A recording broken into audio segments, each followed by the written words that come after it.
पीले दांत वाली बहू। रंजना कभी ब्रश नहीं करती थी। उसे कितनी बार उसके माँ बाप ने डांटा, लेकिन उसका कोई असर उस पर होता ही नहीं था, जिस कारण से उसके दांत पीले पीले हो जाते हैं। शादी के बाद अरे बहू, वैसे तो तुझ में कोई कमी नहीं है, पर तेरे दांत इतने पीले कैसे हैं बेटा? कैसे मतलब? कोई सर्जरी थोड़ी ना कराइए। वो तो क्या नाम, मैं ब्रश नहीं करती थी तो पीले हो गए। अब क्या करूं? आप कहे तो लाल करवा लूं या फिर काले? यार ये क्या है, क्यों माँ से लड़ रही हो? लड़ रही हूँ? अरे मैं लड़ रही हूँ या ये बोल रही है कि दांत पीले हैं, पीले।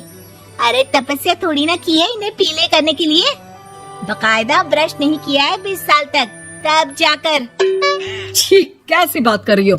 ये उस वक्त तो पीले नहीं थे जब हम लोग तुम्हें देखने आए थे। अरे तब साफ करवा लिया होगा डेंटिस्ट के पास जाकर। अब देखो कैसे पीले पीले लग रहे हैं। रंजना सास की तरफ गुस्से से देखती है। फिर शुरू हो गई पीले पीले पीले। अरे पीले तो तब भी थे जब मेरे हाथ का रसगुल्ला उड़ा उड़ा कर खा रही थी और बोल रही थी, लड़की नहीं गुणों का खजाना दे रहे भाई साहब आप। खैर, अब वो लोग करते भी तो क्या करते, पीले दांत वाली बहू पल्ले पड़ी थी तो झेलना तो था ही। एक दिन कीर्तन में रंजना गाना गा रही थी। अरे कमला बहन, माँ का द्वार है, यहाँ तो सब शुद्ध होकर आते हैं, फिर अपनी बहू को ब्रश भी नहीं करवाती तुम। दूर से पीले पीले दांत भक्ति में बाधा उत्पन्न कर रहे हैं। और कोई 2 साल के बच्चे थोड़ी ना लेकर आई हूँ मैं बहू बनाकर।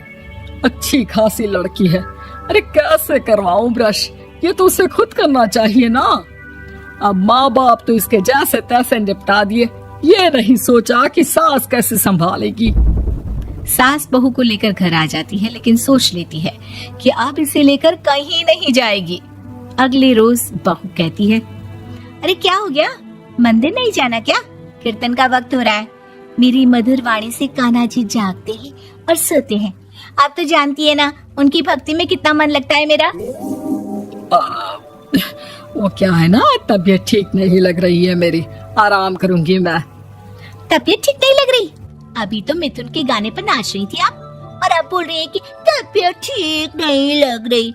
अरे भक्ति में मन लगा लो सासू माँ, ऊपर जाना है, क्या मुंह दिखाओगी आप? हाँ?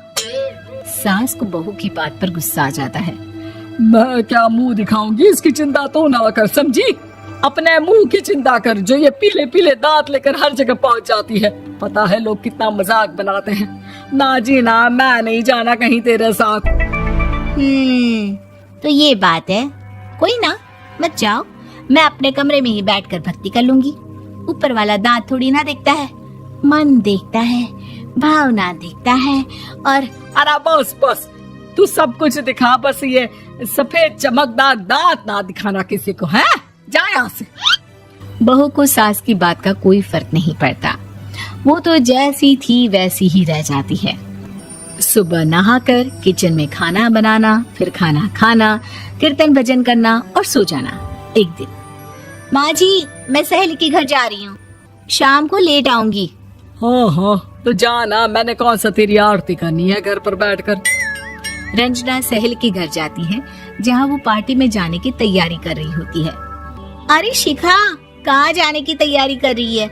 मैं गलत वक्त पर आ गई क्या? अरे नहीं यार, उल्टा सही वक्त पर आई है। मैंने ये साड़ी और ज्वेलरी निकाली है यार, शाम को इनके ऑफिस की एक पार्टी में जाना है। बताना कैसा लग रहा है ये सब? नहीं यार, इस ड्रेस के साथ तो वो वाली ज्वेलरी अच्छी लगेगी। हाँ हाँ सही बोल रही है, मैंने ध्यान ही नहीं दिया। वैसे तो हमेशा से मस्त फैशन सेंस रखती है। तो बड़ा जाती होगी ना पति के साथ पार्टी में। रंजना कुछ नहीं बोलती, बस सोचती है कि यार काश ये बात सही हो जाती। पर मैं क्यों नहीं जाती पार्टी में? क्या इन लोगों की कोई पार्टी होती नहीं होगी?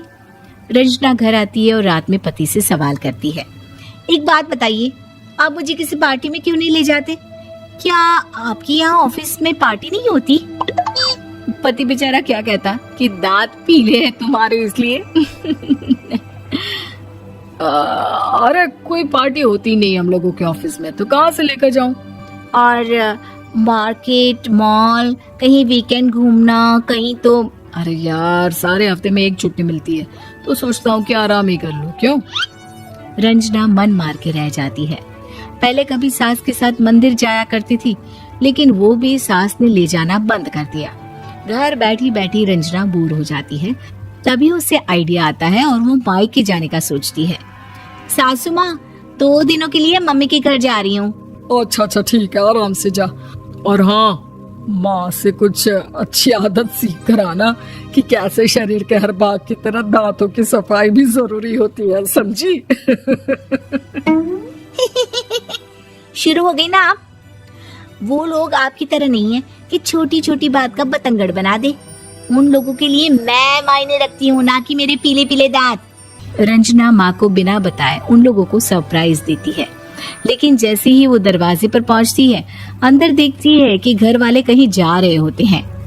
अब माँ, काश रंजना दीदी के दांतों वाली प्रॉब्लम नहीं होती, तो वो भी हम लोगों के साथ चलती ना बुआ जी की बेटी की शादी में।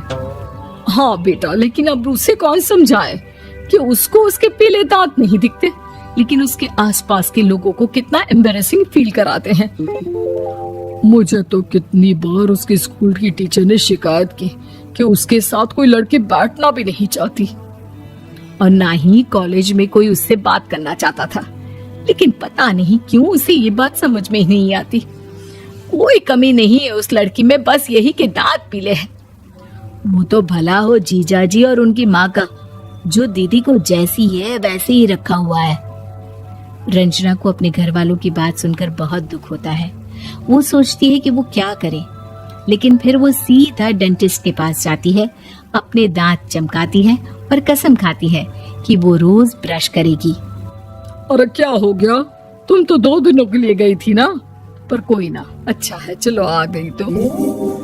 रंजना सास के सामने आकर खड़ी हो जाती है और पूरी स्माइल करती है, उसके चमकदार दांतों को दिखाती हुई।